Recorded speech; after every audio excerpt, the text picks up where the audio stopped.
April Fool's Day from 1986 is quite a unique horror film because not only do the characters fool each other, they also fool us, the audience.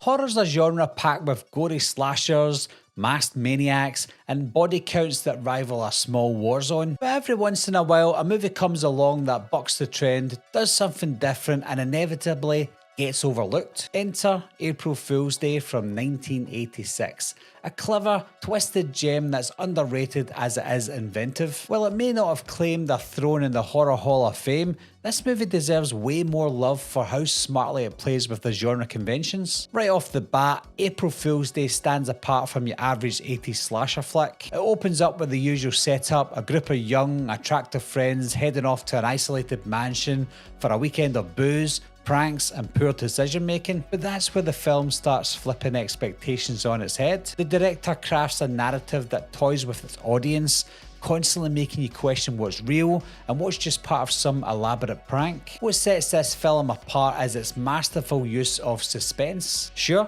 there's some blood and creative kills, but the real horror comes from the atmosphere. The director builds tension like a pro, keeping the audience guessing as the body count seemingly rises. But instead of relying on mindless gore, the film thrives on misdirection and clever storytelling. It's not just a body dropper, it's a twisted game of psychological chess. The cast actually deserves credit too. In most 80s slashers, characters are disposable, brain-dead people with all the depth of a puddle, but here, each character feels distinct, with believable interactions and a sense of camaraderie that makes their predicament more gripping. Deborah Foreman as the enigmatic Muffy St. John gives a standout performance, effortlessly shifting between charming host and unsettling wildcard. By the time you reach the film's climax, she's completely stolen the show. Speaking of the climax, April Fool's Day delivers one of the most daring and divisive twists in horror history. Without diving into spoilers,